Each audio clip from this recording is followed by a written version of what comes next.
Assalamualaikum warahmatullahi wabarakatuh.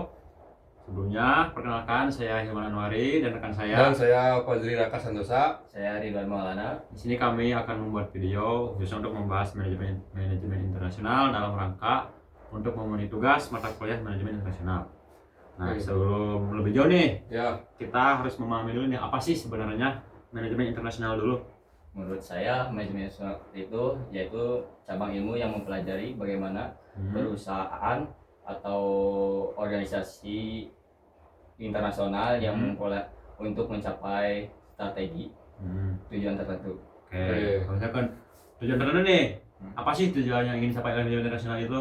Nah, kalau tujuan manajemen internasional itu jadi mengefisiensikan operasional secara global. Global. Ya, global. Berarti ruang lingkupnya global Ya, nih. global. Karena kan kita membahas internasional kan. Berarti Ya. ruang lingkupnya tidak hanya dalam satu Ya, negara ya, doang. ya, betul. Oke, berarti kayak Ya. misalkan tidak hanya dalam Indonesia doang. Betul. Ya, seperti Indonesia dengan Malaysia, Ya. dengan Singapura. Oke, internasional, global. Internasional. Dan itu juga bisa mempererat hubungan antar negara. Oke, paham. Nah, kalau misalkan katakanlah manajemen internasional ini ruang lingkupnya global, internasional. Seperti yang kita ketahui bahwa baru-baru ini ada sebuah isu politik ya. Ya, Khususnya betul. seperti yang kita ketahui semuanya, yaitu tentang konflik antara Iran dan Israel. Nah, itu kan konflik skalanya global ya, internasional. Nah, sebelum lebih jauh lagi, kira-kira apa sih faktor yang menyebabkan atau yang melatar belakangi konflik antara Israel dan Iran? Ya. Apa itu, Bang? Jadi kalau kurang lebih yang mendasari Israel menyerang Iran itu, Ya. jadi Israel itu paranoid akan terjadinya program nuklir Iran karena Iran itu sedang mengembangkan uranium yang sangat banyak gitu. Jadi Israel itu paranoid, mungkin takutan. Israel mengalami ketakutan akan hal itu. Ya, Jadi Israel melakukan penyerangan terhadap Iran. Ya, gitu. Oke. Mungkin di lain faktor itu ada lagi kah? Mungkin menurut saya lebih ke bertentangan tentang agama lah ya. Oke. Karena kan terutama dari Israel sama Palestina ya kan Yahudi lah kayak gitu. Jadi si Iran kayak nggak terima bahwa penindasan terhadap agama Islam. Saudaranya lah gitu. Iya. Oke, paham. Oke, mungkin itu yang menyebabkan konflik antara Israel dan Iran yang melatar belakangi belakanginya, faktor penyebabnya. Ya. Seperti yang kita tahu bahwa kita gak bisa menutup mata bahwa dari konflik tersebut pasti akan berdampak. Ya. Baik berdampak bagi kedua negara tersebut ataupun berdampak kepada negara-negara lain. Ya. Berdampak secara global, berdampak secara internasional. Nah, kira-kira dari dampak-dampak yang terdampak dari konflik antara Iran dan Israel, apa aja sih dampaknya yang akan berdampak ke negara-negara lain khususnya? Kalau dulu nih. Saya dulu. Bebas. Kalau menurut saya dari ekonomi ya. Karena kan penyebabnya itu jadi Iran itu kan menutup Selat Hormuz yang ada di dekat Iran ya. Jadi yang kapal minyaknya itu terhambat. Jadi harga minyak di dunia itu mahal. Mahal ya. Karena terus juga biaya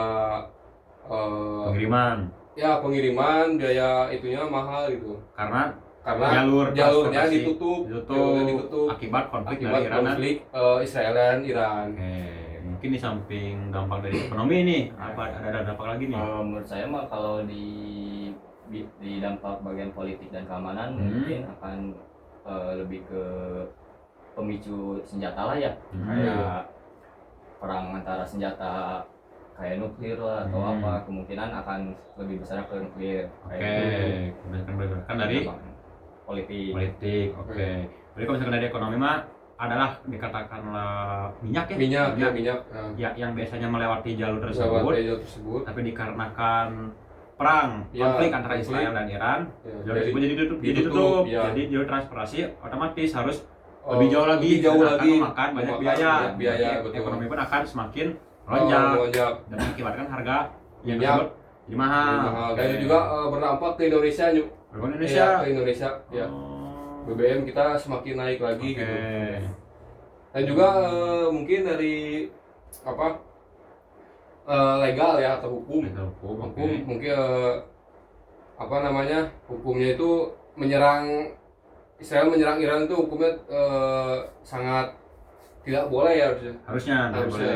Tidak boleh. Hukum. Tidak hukum. Dan kalau gak salah secara sosial ya, pas penyerangan yang pertama tuh kayak yang Israel nyerang ke Iran ada sampai ke 13 orang meninggal dunia ya pas perang pertama itu sipil. Nah, kira-kira mengenai dampak tersebut gimana menurut? Menurut saya itu sebuah pelanggaran sih ya. Pelanggaran karena orang yang tidak bersalah tapi kena serangan, orang yang tidak tahu apa-apa gitu kan. Terus lebih ke mematikan manusia yang tidak bersalah aja sih. Tidak bisa dibenarkan hal itu ya. Apalagi masyarakat sipil kan yang tidak melakukan, yang tidak tahu apa-apa gitu ya kan. Dengan dampaknya itu sangat kasihan sekali sih. Jelas nih, clear nih bahwa dampak dari konflik antara Israel dan Iran yang katakanlah notabene internasional lewat ruang lingkupnya antar negara gitu, dapat berdampak terhadap negara-negara lain. Betul. So, tadi di bidang ekonomi, bidang politik, di bidang sosial, di bidang hukum, legal, legalitas. Mungkin kayak siapa sih yang tidak mengharapkan bahwa tidak ada perang gitu, ya kan? Jadi semua juga kayak menginginkan damaian lah, gitu. Dikarenakan konflik ini antar negara yang menyebabkan ada dampaknya terhadap internasional, terhadap negara-negara lain. Nah, kayak misal nih katakanlah kalau misalkan kita bisa berangan-angan nih, kita punya kapasitas untuk menstop perang tersebut.